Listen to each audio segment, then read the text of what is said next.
নমস্কার বন্ধুরা, আশা করি আপনারা সবাই ভালো আছেন।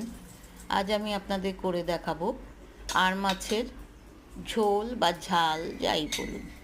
প্রথমে আর মাছগুলোকে ভালো করে ধুয়ে আমরা নুন হলুদ মাখিয়ে ভেজে নিয়েছি। এরপরে কড়াইয়ের মধ্যে তেল গরম করে তেজপাতা আর গোটা গরম মশলা ফোড়ন দিয়ে কুচো পেঁয়াজ দিয়ে ওটাকে একটু ভালো করে ভাজা ভাজা করলাম।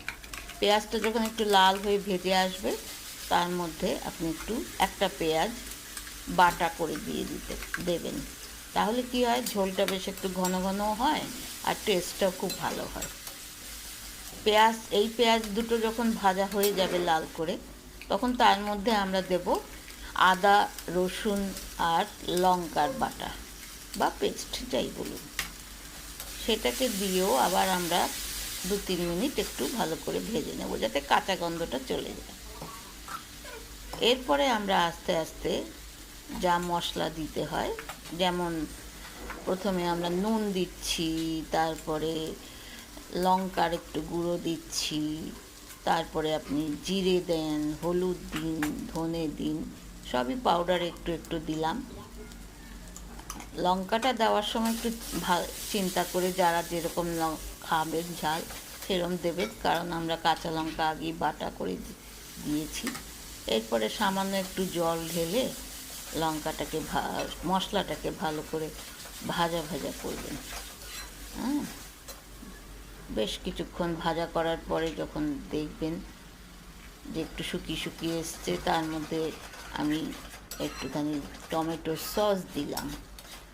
আপনারা টমেটো কেটে দিতে পারেন, আমার একটু সসটা ভাল লাগে তাই আমি সস দিলাম। টমেটো কেটে দিতে পারেন। আচ্ছা, তারপরে এগুলোকে ভালো করে নাড়াচাড়া করে টমেটোটা একদম মশলার সঙ্গে মিশে যাবে এবং মশলাটা বেশ ভাজা ভাজা হয়ে যাবে। তখন জল দিয়ে দেবেন। জল পরিমাণ মতন দেবেন। যদি একটু ঝোল রাখতে চান একটু বেশি জল, যদি ঝোলটা কম রাখতে চান একটু কম জল, এইভাবে জল দেবেন। এরপরে যখন ঝোলটা বেশ একটু ফুটে ফুটে আসবে, তখন তার মধ্যে আমরা মাছগুলোকে ছেড়ে দেব। আচ্ছা, আস্তে করে মাছগুলোকে ছাড়বো, কারণ আর মাছ একটু নরম মাছ হয়। ব্যাস, যখন এই মাছগুলো দেওয়ার পরে মিনিট 5 ঝোলটাকে একটু ফুটিয়ে নিয়ে মাছের মধ্যে যখন ঝোল ঢুকে যাবে, হয়ে গেল আমাদের আর মাছের ঝাল বা ঝোল।